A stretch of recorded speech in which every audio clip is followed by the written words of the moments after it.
Hey there everybody, welcome to the channel. I'm your host, Puorama, and in today's video we'll be talking about 3 businesses you should stay away from, especially if you're a beginner. You know, there's a lot of times I'll make videos like this, and you'll see people in the comments and they're like, well, I already own these properties and I really like them. And sure, you can make money with any of these businesses I'll be talking about today.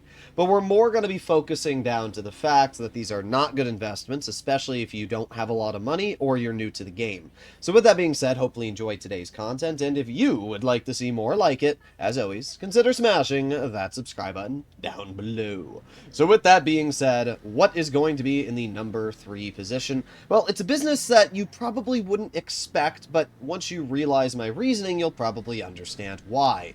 And that is a Special Cargo. Special Cargo is, in theory, a great business. Each warehouse, that is a large one I should add, can store 111 crates. And selling that 111 crate warehouse is upwards of 2.5-ish million.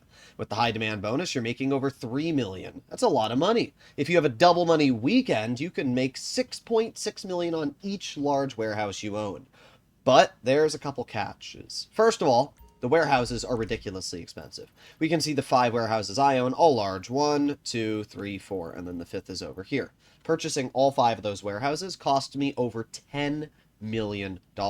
So unless you're waiting for specifically a 30% off warehouse week, which is very rare, you're going to be spending literally 10 plus million on the large warehouses. And then you also have to spend money to source the crates. 3 crates, 15,000. That's a lot of money. So if you fail a sale mission, you're losing $600,000 worth of money. Now, yeah, it's not too common anymore, and especially you can sell in invite-only lobbies, but if you're selling invite-only, that $2.5 million profit, you're subtracting 600,000 of that. So you're actually making 1.9 million. So it's not a huge amount of money. 1.9 million for literally tens of hours to fill that warehouse. It's just not great. I could do the Cayo Perico heist in 40 minutes and I'll earn 1.1 million. So 2 Cayo Perico heists, which in total will take me about an hour and a half to 2 hours of time to do, you know, not including the cooldown, will pay me more than filling an entire large warehouse. Like, yeah, don't get me wrong, you can earn good money with them. The best way to fill your large warehouses is to do it passively with Lupe's assistance. They will fill them over time, and then when you do get a double money week, you can sell it and, you know, make a $20 million profit, and you didn't really lift too much of a finger to fill it up. That's the best way to do it.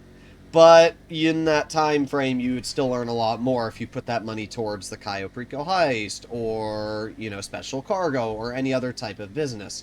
So, or not Special Cargo, sorry, the bunker. My brain died there. But in general, Special Cargo, it's a decent business if you have a lot of money and you don't mind splurging, you know, 15 million on the warehouses and an office building and a terabyte that you can fast travel to. But if you're a beginner, I would say it's one of the worst purchases you can make in the game. I really would not recommend to get your hands on it. The next business is one that might actually shock you. And the reason why is because previously it's one of the best businesses in the game. And we're at it right now. It's the arcade. Don't get me wrong, I really, really like the arcade's capabilities. It has the Master Control Terminal, which allows you to access all of your businesses, which is nice. But now the Terabyte can also have the Master Control Terminal, and it costs less money to buy a garment factory, store your Terabyte there, than it does to buy an arcade and put the Master Control Terminal on it. Now, yes, I know some of you are probably going to say, well, what about the Diamond Casino heist? And sure, it's a great way to earn money, but as I said in the title of today's video, this is designed for solo players. And if you're a solo player, you're not going to be doing the Diamond Casino heist because it does require 2 people. I think the Cayo Perico heist is a plentiful way to earn money, and you don't need to get your hands on the Diamond Casino heist.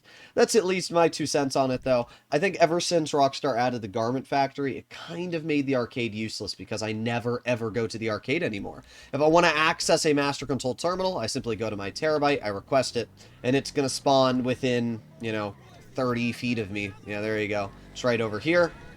And then I just drive right over to my Terabyte and I can access the exact same thing. Way easier, and I can do it whenever and wherever I am. So, yeah, it's a shame that the arcade isn't amazing anymore, but Yeah, if you're a solo player, it's kind of useless at this point, so I wouldn't really recommend to get it. And then we finish off with still what I consider to be one of the worst purchases you can make in the game. And that is the bail office. Now, I should mention the document forgery office, which I don't even own, is right over here. The document forgery office also is like an honorable mention. But I feel like anybody that's purchasing a document forgery office deserves to suffer because it's pretty common sense that it's a trash business. You should not spend your money on it. Please do not buy a document forgery office. But the bail office is a property that you might actually think to yourself, oh, it looks cool. I'm going to be, grabbing criminals, bringing them back to my property. All sounds sick. Well, first of all, it has basically the weakest amount of garage space out of any business in the game. It has 2 cars of garage space. Oh boy. Literally every other new property has some sort of garage space, apart from like the salvage yard, but yeah, in general, 2-car garage, it might as well just not give us garage space at all. And when you make your way up to the top of the bail office, well, you have 2 ways of earning money. The first way are by sending your bail agents out. They earn you $7,500 on average, and you can do this once every 48 minutes. I don't remember exactly how many times you'd have to send them out, but I remember doing the math, and it's like literally 40 hours of work to send them out to make just even on this business, which is an insane amount of time when I can just do a quick, payphone hit and earn 5 times what they would have brought back. And then we also have the actual, bail income, which there are 2 different ways to earn money. You have the completely useless contracts, which earn 40,000. Again, just do a payphone hit. And then we have the actual way that a lot of people try to argue makes good money, and that is the specialist bail contract. This will make you $125,000 for today's, and usually these take around 10 to 15 minutes to complete. Now, I know there's a lot of people that will try and make the argument it's a nice little way to add some extra cash into your bank account. But you know what also is a great way to add some extra cash into my bank account? Making my way over to the HSW time trial, which takes 3 minutes and earns me, I don't know, $250,000 for the HSW. Making my way over to the normal time trial, which earns me $100,000. That's already $350,000 for about 10 minutes of work. Why would I waste my time doing one of these contracts when I can complete a simple race, which earns me more? I mean, there are so many examples as well. I can make my way over to my CEO building, earn $50,000 with a quick mixed good export, and then I can make my way over to the bunker and do another excess weapons export. And those 2 alone added together will earn $100,000 and still be quicker in terms of time than the bail office. I would not recommend for any player to get their hands on the bail office. If you are a beginner, it is an absolute waste of money. It is a useless business. Do not bother buying it. You can obviously let me know your personal feelings and comments, and I guarantee there will be people trying to stand up for it. But it is not a good way to earn money. And if you are a beginner, it should be one of the last purchases you make in GTA. I don't know what the heck's going on with my game right now. Either way, hopefully you enjoyed today's video. If you'd like to see more content like this, please consider smashing that subscribe button down below. And as always, I'll see you in the next one. Bye-bye.